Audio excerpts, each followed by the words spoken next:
Sebelum saya menanyakan kepada Pak Wakil Gubernur soal denda Rp250.000 karena tidak memakai masker di tempat umum di DKI Jakarta, bagaimana dendanya, bagaimana kemudian sidangnya dan lain sebagainya, saya ingin bertanya terakhir ke Bung Diki Budiman. Bung Diki, Anda katakan tadi 80% kepatuhan berada di tangan masyarakat, sisanya baru di tangan otoritas, pemerintah daerah atau pemerintah pusat.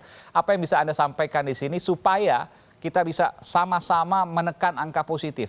80% masyarakat tentu agak sulit kemudian untuk bisa kita harapkan seluruhnya jadi patuh. Kemana?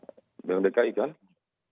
Ya, Silakan terima Bung kasih, Pak Iman. Diki. Jadi 80% ini artinya perilaku masyarakat itu berubah menjadi mendukung dalam terjadinya penularan ya, transmisi. Dia memakai masker, dan jaga jarak, cuci tangan dan segala macam. Nah, ini adalah fungsi edukasi dan sosialisasi yang dilakukan tidak hanya pemerintah, tapi harus melibatkan mungkin institusi masyarakat sendiri, tokoh masyarakat dan segala pihak yang bisa terlibat di sini. Dan ini tidak bisa dalam waktu singkat memang.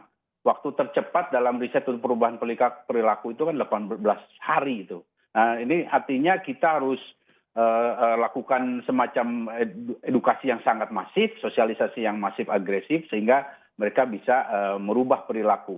Dan tadi Mas Aiman juga menyinggung satu saja yang di antara kerumunan tadi itu ternyata terpapar dalam 10 siklus itu bisa menjadi 59.000. Ini biasa. Hitungan di 10 siklus itu maksudnya apa, Amerika Bung ya. Diki? 10 siklus penularan kan ini eksponensial ya. Iya, iya. Nah, 10 jadi dari 1 ke 3 misalnya kalau di luar tuh ya. Terus jadi 9 dan segala macam ini hitungan sampai 59.000 dan Luar ini biasa. Hanya satu orang, hanya karena satu orang itu. Hanya satu orang. Jadi 10 tingkat kita ke harus atas. tahu bahwa ini kan 80% adalah asimptomatis. Dan ini harus disadarkan pada masyarakat bahwa tidak bergejala bukan tidak sakit.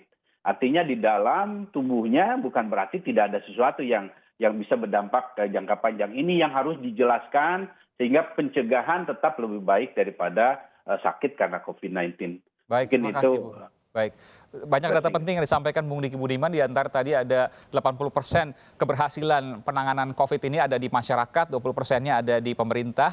Lalu kemudian 1 orang saja ada di tempat kerumunan, maka 10 tingkat ke atas atau 10 siklus bisa menularkan ke 59.000. Ini luar biasa. Epidemiolog dari Universitas Griffith di Australia. Terakhir Pak Wagub, tentu ada solusi yang kemudian dipikirkan, kemudian akan dilaksanakan terkait ini semua. Tapi saya ingin bertanya secara teknis sedikit saja. Bagaimana kemudian dengan penegakan disiplin soal denda Rp250.000 menggunakan masker? Bagaimana mekanismenya nanti?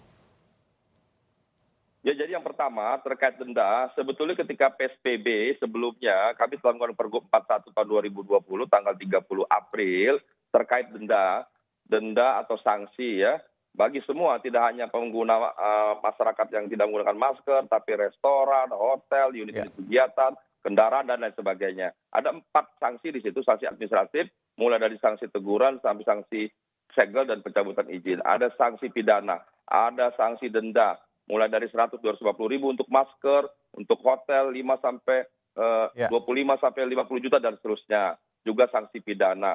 Jadi terkait pengguna masker di Pergub 51 tahun 2020 ada sanksi 250 bagi warga masyarakat yang tidak menggunakan masker. Jadi kami ingin menegakkan sanksi sebagaimana disampaikan ke Pak Gubernur bagi warga yang tidak menggunakan masker. Tentu ini pilihan yang terakhir. Petugas akan menindak di tempat bagi siapa saja tidak menggunakan masker dan di bank dibayar ke bank ya, bukan bayar di tempat ya, bayar menggunakan bank ya, rekening yang telah ditentukan. Oh, jadi nanti dikasih surat Pak Wagub ya? Dikasih surat ya, nanti? Jelas di tempat dikasih surat. Mirip tilang lah seperti itu ya? Ya, kira-kira begitulah. Kira-kira seperti itu bagi masyarakat. Tentu berapapun banyaknya aparat sekali lagi tidak akan bisa menyelesaikan masalah ini. Butuh kesadaran warga seluruhnya.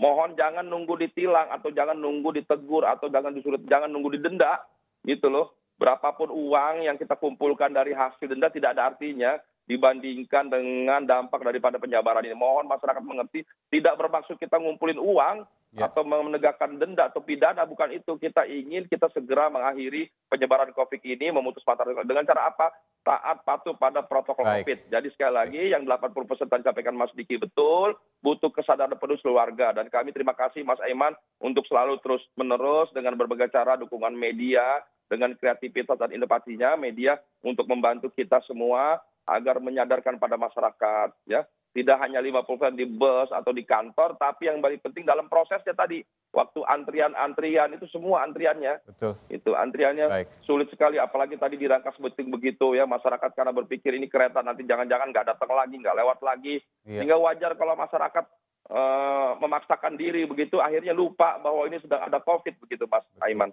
Baik, terima kasih pula dari kami untuk Pak Wagub DKI Jakarta, Bung Ahmad Riza Patria yang juga bersedia untuk kemudian kami wawancara di Sapa Indonesia Malam. Terima kasih juga untuk Bung Diki Budiman, epidemiolog dari Universitas Griffith Australia. Terima kasih, selamat malam.